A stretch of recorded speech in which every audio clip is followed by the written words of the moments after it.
here at the temple and those who may have joined through the internet from afar. We're reading 52 weeks worth of recitations from Tulsidas Ramāyana. We are actually still in the Aranya-kanda. So, you know the story, Sita, Ram, Lakshman are in exile in the forest, and they're visiting various sages and hermitages and ashrams, and being received in various ways by the residents. In some cases, it's disruptive, and they have to move on quickly. So we begin. The sage Narada saw Jayanta, Indra's son, in distress, and he was moved with pity, for saints are always tender of heart. The sage sent him immediately to Sri Ram, and he cried out, "Save me, O friend." Bewildered and terrified, he went and he clasped Ram's feet, and he said, "Mercy, mercy, O gracious Lord of the Raghus. I could not perceive your incomparable might and your matchless glory, dull-witted as I am. I have reaped the fruit borne by my own actions and have now sought refuge in you. Protect me, my Lord." When the all-merciful Lord heard his most piteous appeal, Ram let him go with the loss of one eye, O Parvati. Out of folly, Jayanta had committed offense against the Lord and therefore deserved death. The latter took compassion on him and let him go. Who is there so merciful as the hero of Raghu's line? Staying at Chitrakuta, the Lord of the Raghus performed exploits of many kinds, which are sweet to the ear as nectar. Sri Ram then thought to himself, "People will throng here now that everyone has come to know me." Taking leave of all the hermits, therefore, the two brothers, Sri Ram and Lakshmana, left the place with Sita. When the Lord repaired to Atri's hermitage, the great sage was rejoiced at the news. Thrilling all over with joy, Atri sprang up and ran to meet Ram. And seeing him come, Sri Ram too advanced hurriedly towards Atri. Even as the two brothers prostrated themselves, the sage lifted them and, clasping them to his bosom, bathed them with tears of love. His eyes were gladdened by the sight of Sri Ram's beauty, and then he reverently escorted them to his hermitage. Paying homage to the Lord, he spoke kind words to Ram and offered him roots and fruits, which Ram relished much. As the Lord took his seat, Atri, the chief of sages, supremely wise as he was, feasted his eyes on the loveliness, on Ram's loveliness, and joining his palms, proceeded to extol him. "I reverence you, who are so fond of your devotees, compassionate and gentle of disposition. I adore your lotus feet. You are possessed of an exquisitely beautiful swarthy form. You are Mount Mandara, as it were, to churn the ocean of mundane existence.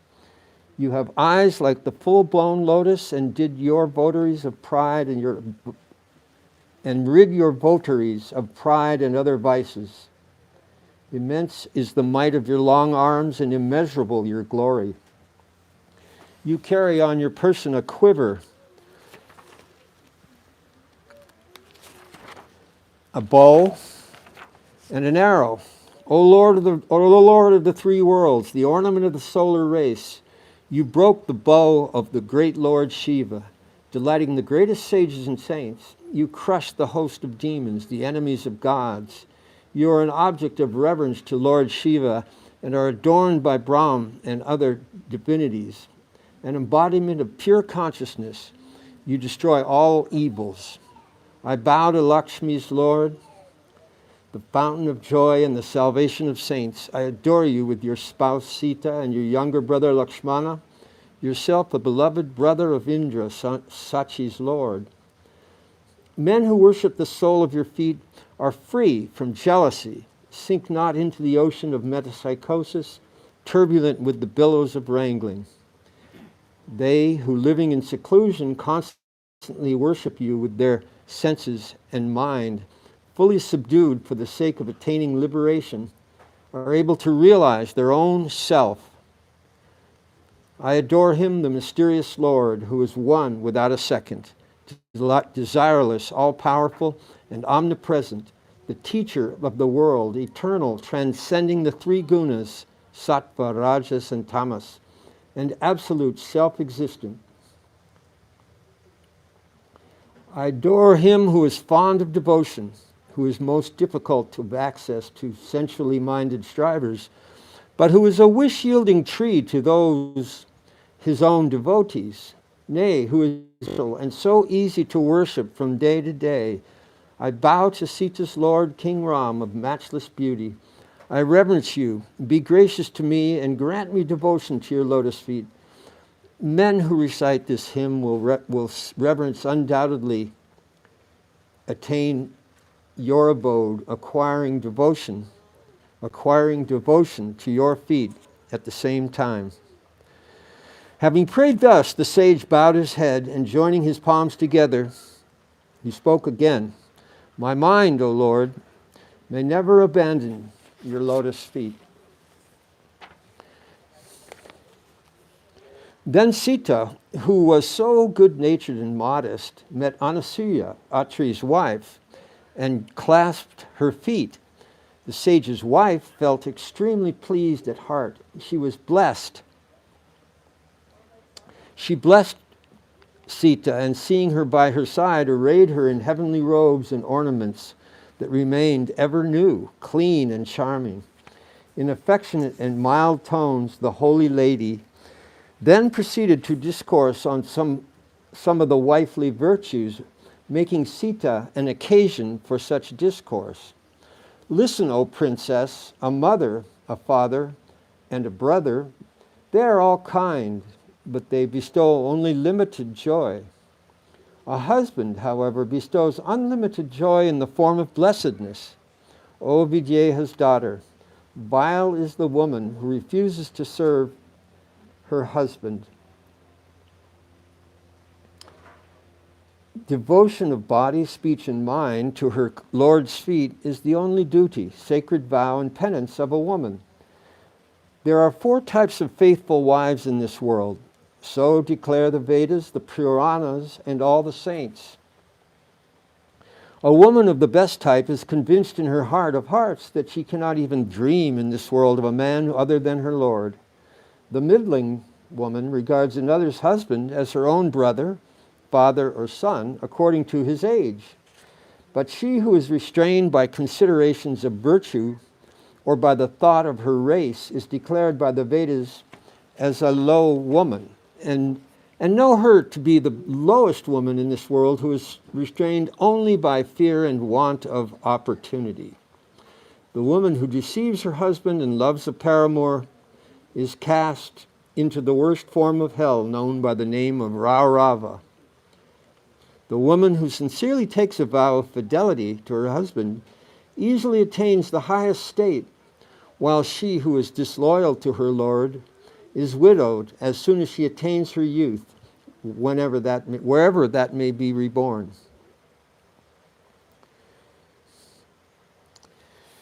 It is due to her loyalty to her husband that Tulasi is loved by Sri Hari even to this day, and her glory is sung by all the 4 Vedas.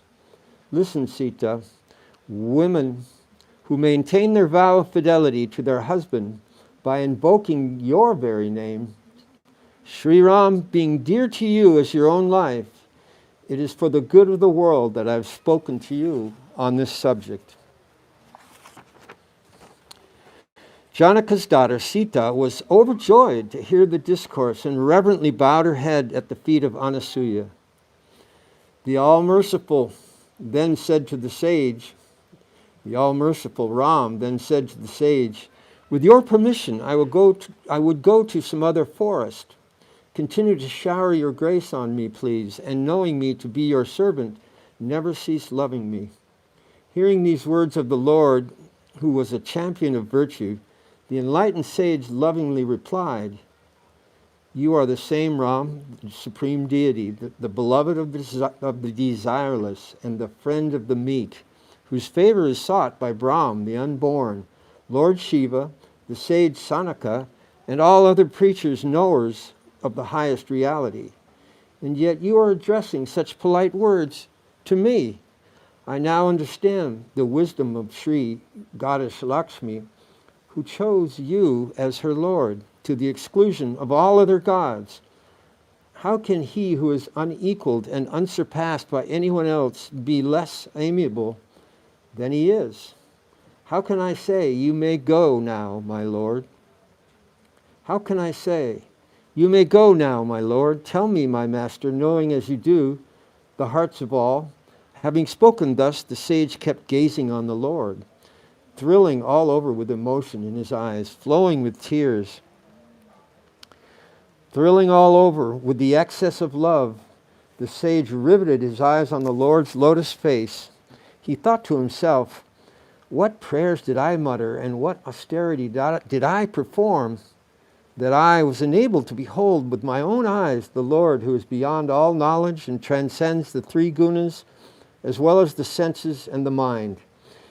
It is through japa, repetition of prayers, yoga, concentration of mind, and a host of religious observances that man can acquire devotion, which is incomparable as a means of God realization.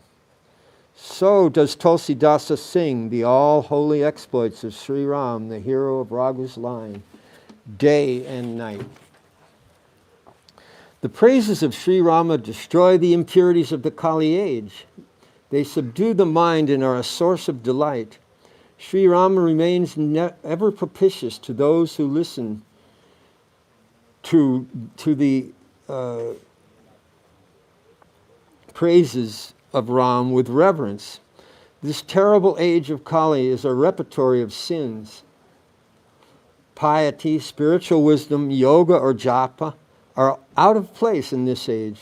They alone are wise who worship Sri Ram, giving up all other hopes. Bowing his head at the lotus feet of the sage Sri Ram, the Lord of celestials, human beings and sages, proceeded to the woods. Sri Ram walked foremost, while Lakshman followed him in the rear, both appearing most lovely in the path of hermits. Between the two, Sita, who was the same as Sri, the goddess of prosperity, shone forth like Maya, which stands between Brahm and the Absolute and the Jiva, the individual soul. Rivers and thickets, hills and rugged valleys recognized their Lord and gave him a smooth passage. Wherever the divine Lord of Raghus passed, the clouds made a canopy in the heavens. Even as the trio wended their way to the demon Birada met them, and the hero of Raghu's line, he slayed the demon as soon as he made his appearance. Meeting his death at the hands of the Lord, he immediately attained a beauteous divine form. Finding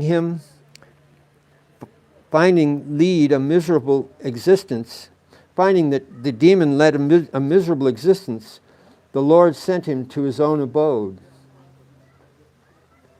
Accompanied by his lovely younger brother Lakshmana and Janaka's daughter Sita, the Lord then went on and visited the sage Sarabhanga. Gazing on Sri Ram's lotus face, the eyes of the great sage Sarabhanga reverently drank in the beauty like bees. Blessed indeed was the birth of Sarabhanga. Said the sage, listen, gracious Ram, the swan disporting in the Manasa lake of Lord Shiva's heart. I was about to leave for Brahma's abode when the report reached my ears that Sri Ram yourself was coming to the forest. I have ever since watched the road day and night. My heart is more soothed of the sight of my Lord. I have accomplished nothing to deserve your grace, yet you have shown your grace to me, knowing me to be your humble servant. Really speaking, however, you have done me no favor, my Lord. You have only redeemed your vow, O stealer of your devotees' hearts. For the sake of this humble servant, remain here before my eyes. till I have quitted this body and meet you in your own abode. So saying, the sage offered to the Lord Ram whatever practice of yoga, sacrifices, japa, penance, and fasting that he had done in his life, and received in return the boon of devotion. Having thus acquired the rare gift of devotion, the sage Sarabhanga prepared a funeral pile, and discarding all attachment from his heart, ascended into this pile. Constantly abide in my heart, O Lord, with Sita and your younger brother Lakshmana. Your qualified and embodied form, swarthy as a dark cloud, O graceful Ram. Having said so, he burnt his body with the fire of yoga, and by the grace of Sri Ram he rose to Vaikuntha. The sage was not absorbed into the person of Sri Hari for this simple reason that he had already received the boon of personal devotion. The multitude of sages assembled on the occasion, who saw the high state to which the great sage Sarabhanga had now been translated, were greatly delighted at heart. All the hosts of sages now extolled the Lord. Glory to the friend of the suppliant, the fountain of mercy. Then the Lord of Raghus went on further into the forest, and many a host of great sages accompanied him. Seeing a heap of bones along the trail, the Lord of Raghus was moved with great compassion, and he inquired of the hermits about the same. Though knowing everything, how is it that you ask us, our master? We know you are all-seeing and can read the innermost feelings of anyone. Hosts of demons have devoured all the sages. That is the explanation. The eyes of Sri Rama, the hero of Raghu's race, filled with tears when he heard this. With uplifted arms, he took a vow to rid the earth of demons. And then he gladdened all the hermits by visiting their hermitages one by one. The sage Agastya had a learned disciple, Sutiksna by name, who was a great lover of the Lord. He was devoted to Sri Ram's feet in thought, word, and deed, and had no faith in any other deity, even in a dream. As soon as the news of the Lord's approach reached his ears, he rushed out hurriedly, indulging in his own fantasy. Will the Lord of Raghus, Ram, the befriender of the meek, O good heavens, ever show his grace to a wretch like me? Will Lord Sri Ram and his younger brother receive me as their own servant? I have no unswerving faith in my heart, nor is my mind illumined by the light of devotion, dispassion, or wisdom. I have no association with saints and practice neither yoga nor jap, nor do I do rituals, nor do I acclaim any steadfast devotion to the Lord's lotus feet. I bank on one characteristic of the all-merciful Lord. He holds the devotee dear who depends exclusively on him. This inspires me with the hope that my eyes may be rewarded today by the sight of the Lord's lotus face. This Lord's lotus face, which delivers one from the bondage of worldly existence. The wise was drowned in a flood of love. His condition, O Parvati, cannot be described in words, nor could he make out the track. He did not know who he was or whither he was bound. He would now turn back and then resume his journey in the same direction. And now he would dance and sing songs of praise ecstatically. The sage had been gifted with devotion of the nature of intense love, and the Lord Ram watched, hiding behind a tree. When the hero of Raghu's line, who dispels the fear of transmigration, saw the sage's excessive love, he revealed himself in the sage's heart. The sage sat motionless in the middle of the path, his body bristling like a jackfruit with its hair standing on end. The Lord of the Raghus thereupon drew near and was delighted at heart to see the state of his devotee. Sri Ram tried many ways to rouse the sage, but he would not wake. Lost as he was in the ecstasy of his vision, of his internal vision, Sri Ram then withdrew his kingly guise and manifested his four-armed form in the sage's heart. The sage thereupon started up in great agony, growing as restless as a noble serpent that has lost the gem on its head. But seeing before him the blissful Ram in his swarthy form, with Sita and his younger brother Lakshmana, the great and blessed sage was overwhelmed with affection and dropped like a log at his feet. Taking him in his long arms, the Ram lifted him and with utmost affection pressed him to his bosom. While embracing the sage, the gracious Lord shone forth like a tamala tree meeting a tree of gold. The sage gazed on Sri Ram's face, standing motionless like a figure drawn in a picture. Summoning courage in his heart and clasping his feet again and again, the sage then conducted the Lord to his hermitage and adored him in homage in many, many ways.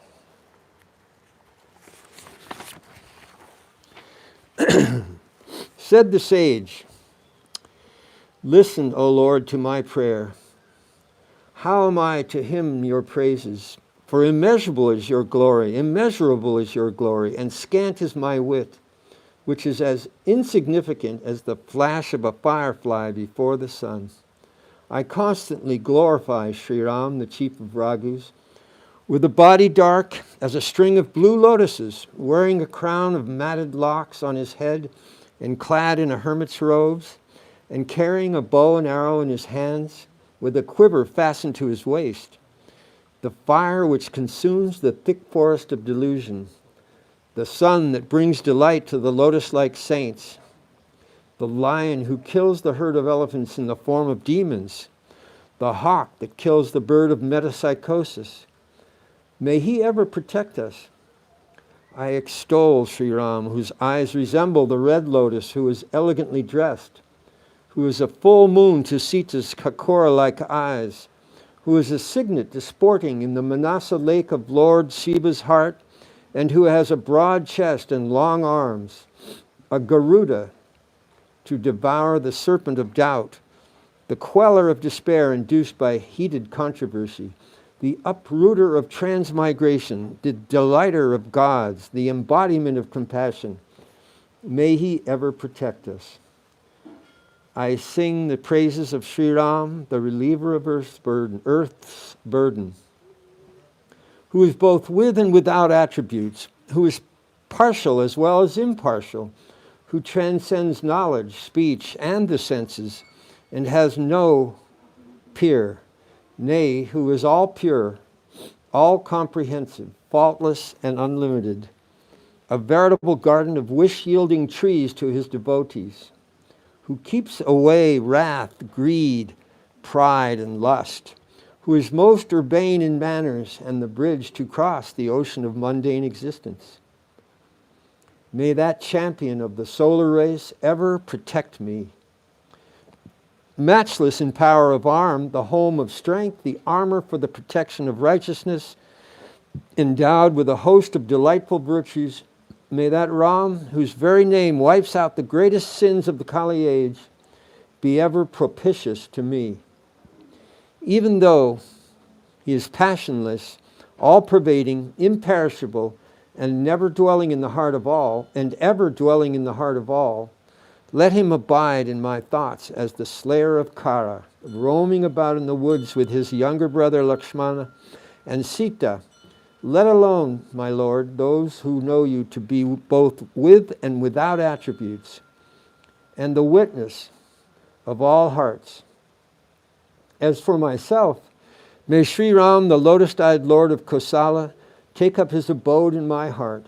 Let not this exalted feeling just disappear from my mind, even in an unguarded moment that I am his servant and words, and the Lord of Raghus my master. Let not this exalted feeling disappear from my mind, even in an unguarded moment, that I am his servant and the Lord of Raghus my master. Sri Ram was delighted at heart to hear the sage's words and his homage, and in his delight he pressed the great sage to his bosom again. Know me to be supremely pleased, O sage. I am prepared to grant you any boon you may choose to ask. The sage replied, well, I have never asked any boons, and know not what is real and what unreal, what to choose and what to reject.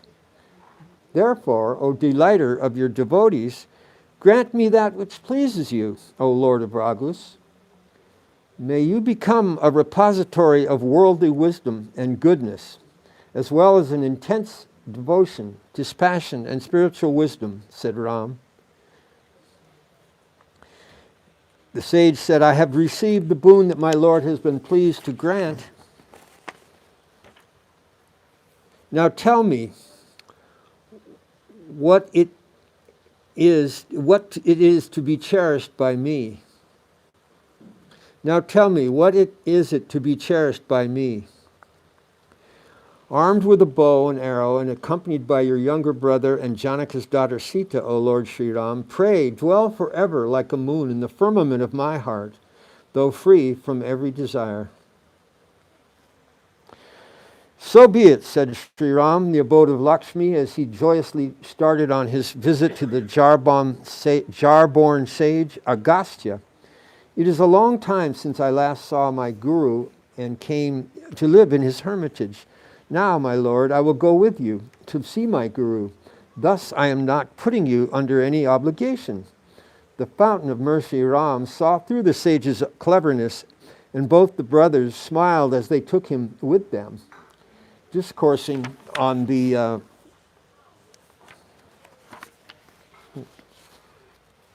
they took him with them, discoursing on the way as they went, on the incomparable cult of devotion to his own feet.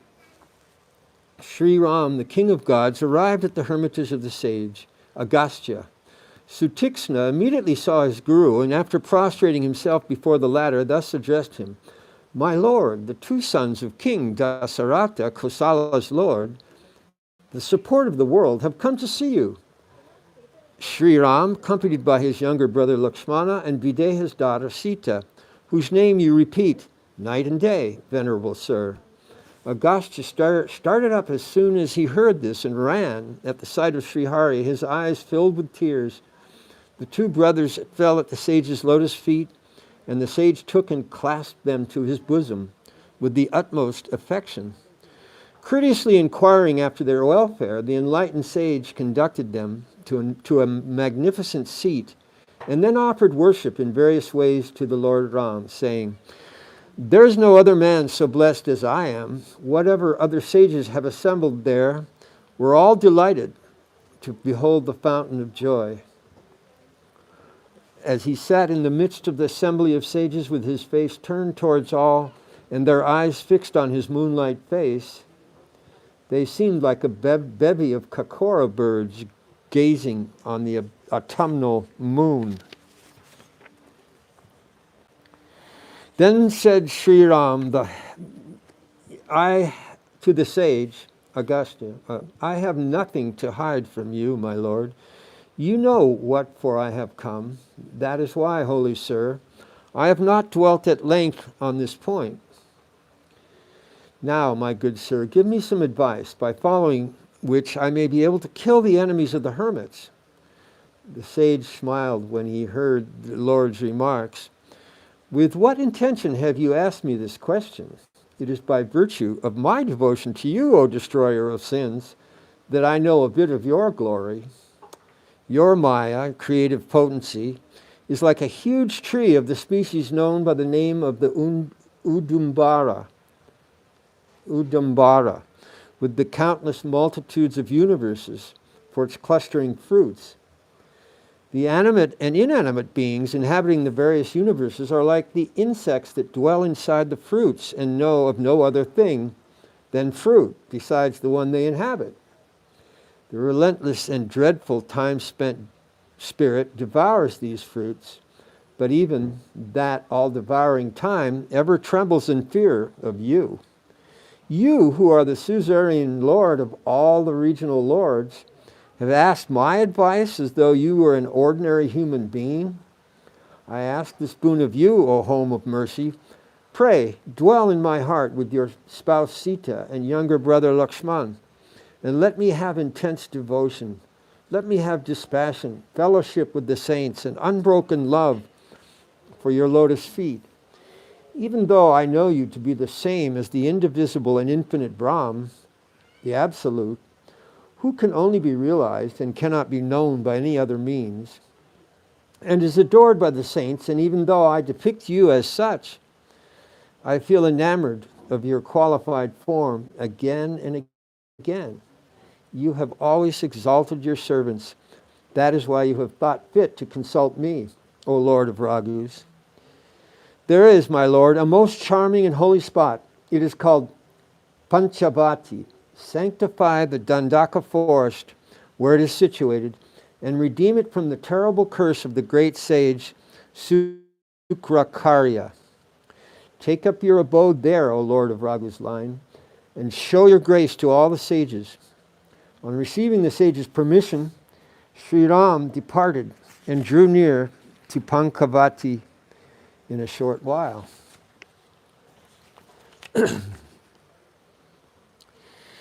Shortly he met Jatayu, the king of vultures, and developing friendship with him in many ways, the Lord stayed near the Godavari, where he made himself a thatched hut of leaves.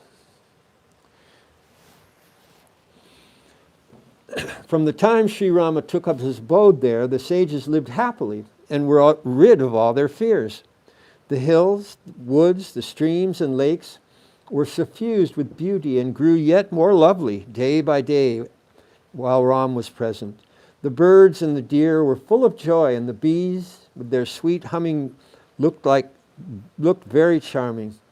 Not even Sesa, the king of the serpents, would be able to describe the forest which was adorned by Sri Ram, the chief of the Raghus, in his manifest form. Once upon a time, as the Lord was sitting at ease, Lakshmana addressed him in guileless words. O Lord of gods, human beings, sages, and all animate and inanimate creation, I ask of you, as of my own master, instruct me, my Lord, how I may be able to adore the dust of your feet to the exclusion of everything else. Discourse to me on spiritual wisdom and dispassion, as well as on Maya, illusion. And also speak to me about bhakti, devotion, due to which you shower your grace. Also, explain to me all the difference between God and the individual soul, so that I may be devoted to your feet, and my sorrow, infatuation, and my delusion may disappear. Ram replied, I will explain everything in a nutshell. Listen, dear brother, with your mind, intellect, and reason fully absorbed.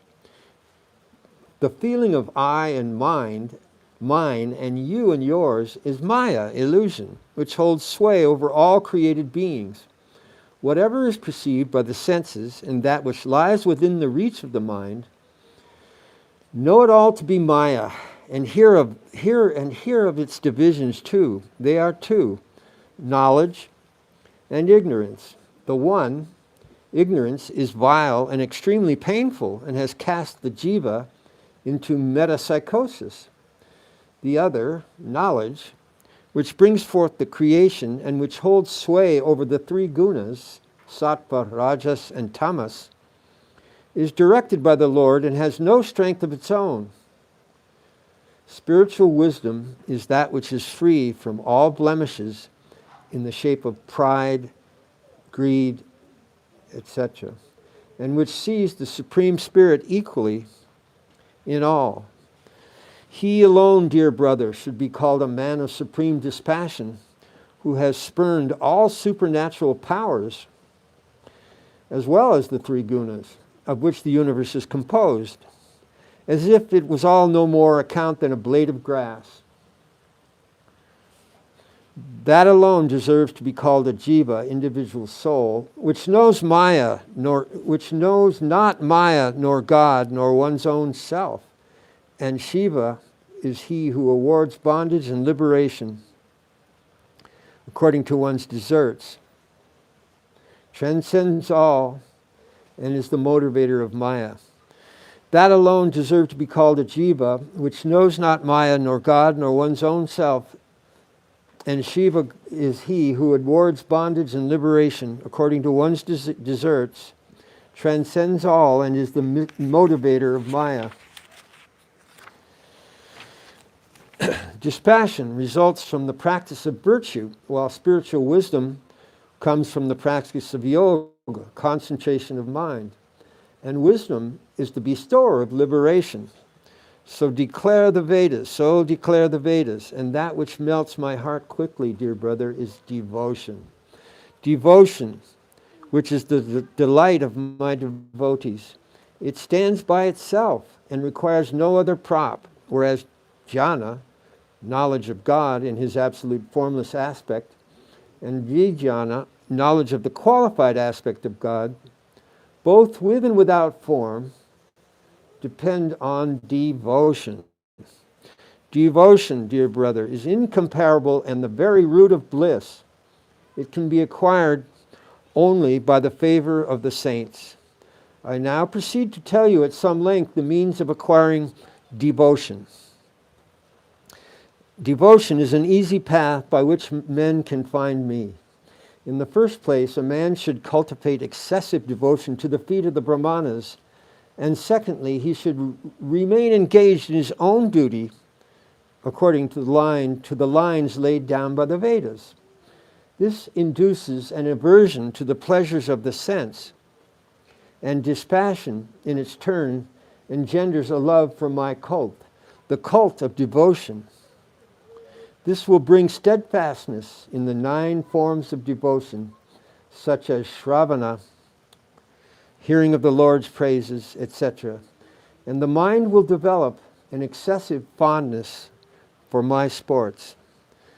Again, one should be extremely devoted to the lotus feet of saints and should be persistent in the practice of adoration through mind, speech, and action.